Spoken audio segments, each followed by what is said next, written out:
कल हमने शैतान के हवाले से बात की थी कि अल्लाह रब्बुल इज़्ज़त ने शैतान को क्यों बनाया, क्या हिकमत है शैतान को पैदा करने में, और शैतान किस तरह मरदूद हुआ, फिटकारा गया अल्लाह रब्बुल इज़्ज़त के हाथ से। क्या वजह बनी? उसकी वजह तकब्बुर बनी, हसद बना। उसने कहा था अना खैरुम मिन खलक़तनी मिन नार व खलक़तहु मिन तीन। इस वजह से वो जन्नत से ठुकरा दिया गया, धुतकार दिया गया। तो अब इसका मतलब ये है कि अल्लाह रब्बुल इज़्ज़त का वो दुश्मन बन गया और इंसानों का भी दुश्मन बन गया।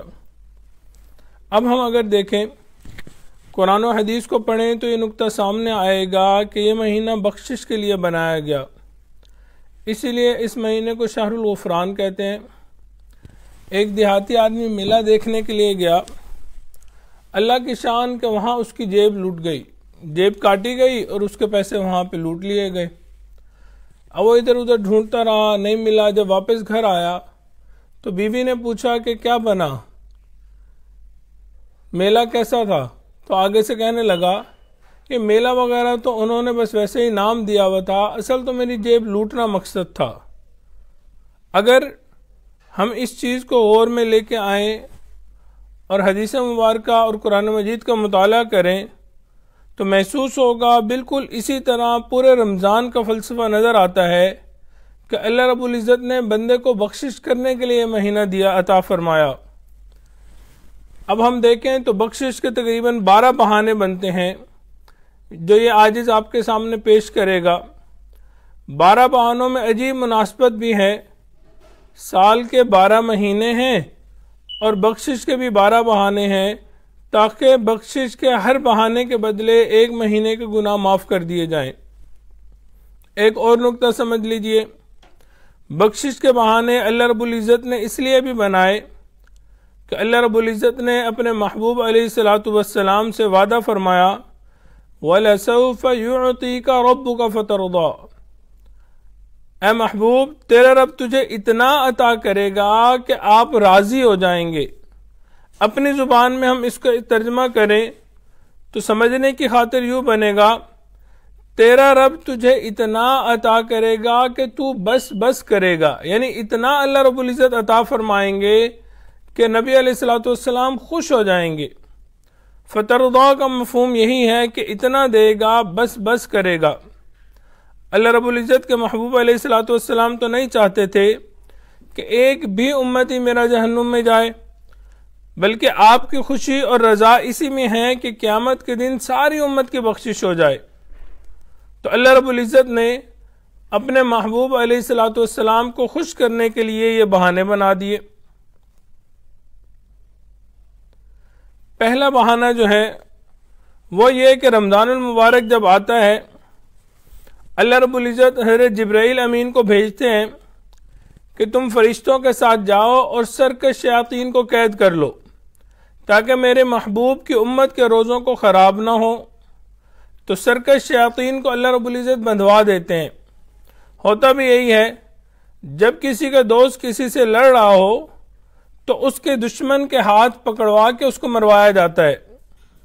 क्यों? क्योंकि ये मेरा दोस्त है, इसकी खातिर मैं इसके हाथ पकड़ूंगा और अब तुम इसके मुंह पे थप्पड़ मारो। तो इसी तरह अल्लाह रब्बुल इज़्ज़त ने इन शयातीन बदमाशों को पकड़वा दिया और फिर मोमिनीन को कहते हैं कि ए मोमिनो, अब रमज़ानुल मुबारक का वक्त आ गया, तुम रोज़े रखो, इबादत करो, तरावी पढ़ो, नवाफिल पढ़ो। क्यों? इसके पूरे साल की कराई मेहनत तुम्हारे चंद लम्हों की दुआ से अल्लाह रब्बुल इज़्ज़त ख़त्म फरमा देंगे। ऐ मोमिन, रमज़ान के अलावा बाकी सारे महीने ये तुझे देखता है, तू इसे नहीं देख सकता, ये बरगलाता है, मैं इसका बंदोबस्त कर रहा हूँ, इसीलिए शैतान के ज़रिए कैद करवा दिया। और मोमिनीन को सुनहरी मौका मिल जाता है कि ऐसे अमाल किए जाएं कि उसके बदले अल्लाह रब्बुल इज़्ज़त की रज़ा नसीब हो जाए। अब अगर शैतान खुला होता तो मालूम नहीं हमारे रोज़े में, तरावी में, तिलावत में, दीगर अमाल में क्या क्या रुकावटें डालता, किस किस तरह उसको ख़राब करता।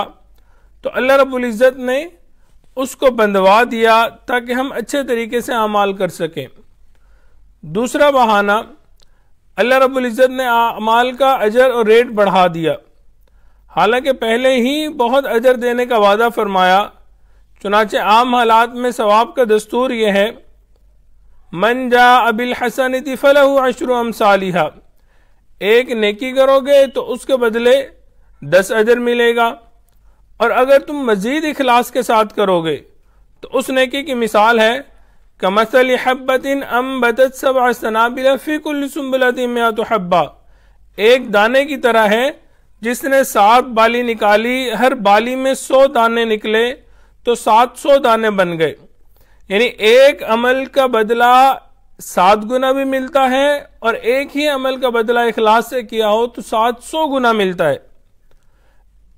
और नबी अल्लाह रब्बुल इज़्ज़त फरमाते हैं इन्नमा युवफ़्फ़स-साबिरून अजरहुम बिग़ैरि हिसाब, और अगर कोई उससे भी इखलास से काम करता है मैं तो बेहिसाब अजर बढ़ाऊंगा, अल्लाह की तरफ से पहले ही बहुत वादा हो चुका। लेकिन रमजान मुबारक में अजर बढ़ा दिया, फरमाया जो बंदा नफल पढ़ेगा उसको फर्ज पढ़ने के बराबर सवाब देंगे। 2 नफल पढ़े उसको सवाब कितना मिलेगा? 2 फर्ज पढ़ने का, और जो फर्ज पढ़ेगा उसको 70 गुना ज्यादा सवाब मिलेगा, 70 फर्जों के बराबर सवाब मिलेगा। एक हदीस मुबारक के मुताबिक जो शख्स सही आदाब के साथ एतकाफ करता है, अल्लाह रब्बुल इज़्ज़त 2 हज और 2 उम्रे का सवाब अता फरमाते हैं। तो एतकाफ पे अल्लाह रब्बुल इज़्ज़त ने अजर बढ़ा दिया कि मेरे बंदे का अमल थोड़ा हो मगर उसके नामा अमाल में अजर बहुत सारा रख दिया जाए। तो पहला बहाना बनाया कि शैतान को बंधवा दिया, दूसरा बहाना अल्लाह रब्बुल इज़्ज़त ने बनाया कि अजर का रेट बढ़ा दिया, तीसरा बहाना अफ्तारी के वक्त दुआ का कबूल होना, यानी मेरे बंदो जब तुम रोज़ा रखोगे तो इफ्तारी के वक्त हम तुम्हारी दुआ कबूल करेंगे। अब ज़रा इसकी हकीकत सुनिए। फ़र्ज करें घर में बिजली का कोई बल्ब लगाना हो तो हम इलेक्ट्रिशियन को लाते हैं, पहले हम तय करते हैं कितने पैसे लोगे, तय इसलिए करते हैं वो कहीं हमसे ज़्यादा ना मांग ले, और हम ज़्यादा दे नहीं सकते। लेकिन जिनके पास माल ज़्यादा होता है वो पहले मजदूर से मजदूरी तय नहीं करते, उसको कहते हैं कि भाई आ जाओ मेरे घर के अंदर काम है, काम कर लो, फिर हम तुम्हें दे देंगे, खुश कर देंगे तुम्हें। और उस बंदे को भी पता होता है कि ये मुझे खुश करेगा, वो खामोशी से आता है, काम करता है, और उसको मालूम होता है कि जो मैं मांगूंगा उससे ज्यादा ही मुझे मिलेगा। चुनाचे अब ये कोई छोटी बात नहीं कि अल्लाह रब्बुल इज़्ज़त इफ्तार के वक्त दुआ कबूल फरमाते हैं। अल्लाह रब्बुल इज़्ज़त ने भी रोजे को ऐसे ही बनाया, मेरे बंदे तुम पूरा दिन रोजा रखोगे, मेरी खुशनुदी और रजा के लिए अमल करोगे, लिहाजा मैं वो खालिक व मालिक हूं, अजर पहले से तय नहीं करता, बल्कि तुम जितना मांगोगे हम दे देंगे। लिहाजा इफ्तारी के वक्त में दुआएं कबूल होती है। अब उस वक्त में हमारे ऊपर डिपेंड करता है हम कितना अल्लाह रब्बुल इज़्ज़त से मांगते हैं।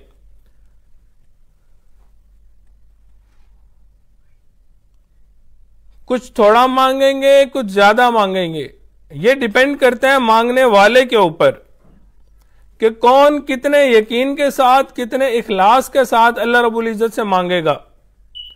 और कुछ लोग ऐसे होते हैं कि ऐन अफ्तारी के वक्त जो दुआ का वक्त होता है उस वक्त में खाने के ऊपर बैठे होते हैं और उनकी नजर खाने पे होती है, कोई बड़े गौर से पकौड़े को देख रहा होता है, कोई समोसे को देख रहा होता है, वो वक्त दुआ मांगने का होता है। जैसे ही रोजा खुलेगा जो खाना पड़ा होगा वो तो मिल ही जाएगा।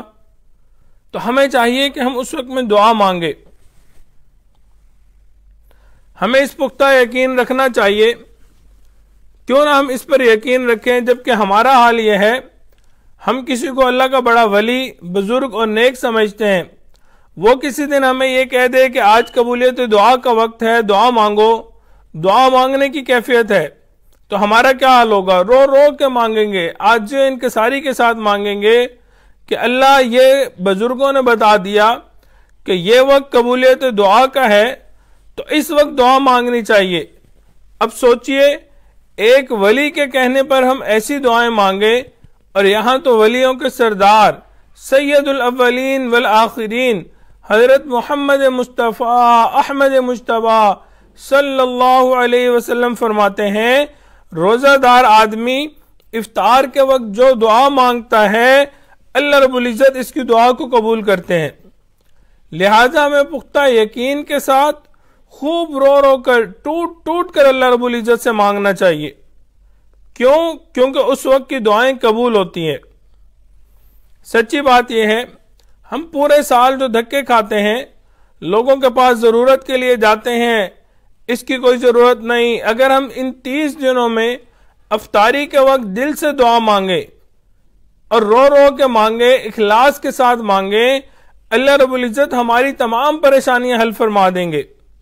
लेकिन अफसोस यह है कि हम ये वाला कीमती वक्त ज़ाया कर देते हैं, दूसरे कामों में लगे रहते हैं और अल्लाह रब्बुल इज्जत से इस वक्त मांगते नहीं है। एक हदीस मुबारक में फी कुल्लि यौमिन व लैलतिन दावतुन मुस्तजाबा, हर दिन और हर रात में अल्लाह रब्बुल इज्जत एक दुआ जरूर कबूल फरमाते हैं।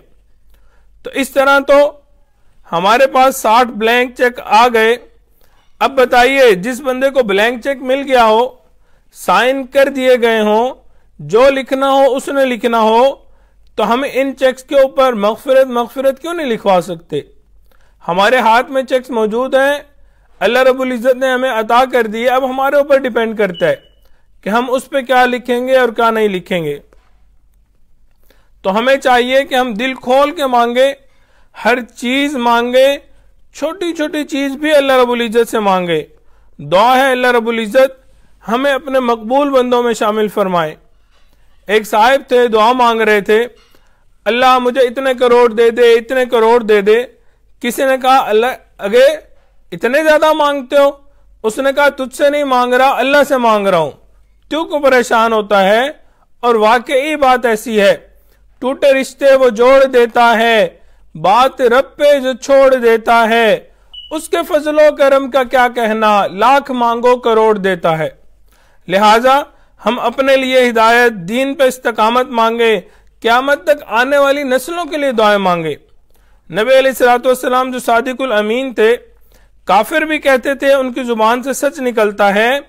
उनका सच्चा कलाम है कि अल्लाह रब्बुल इज्जत अफ्तारी के वक्त रोजेदार की दुआ कबूल फरमाते हैं। हमारे लिए यही तस्दीक काफी है। यकीन से मांगेंगे, कबूलियत के आसार अपनी निगाहों से देखेंगे।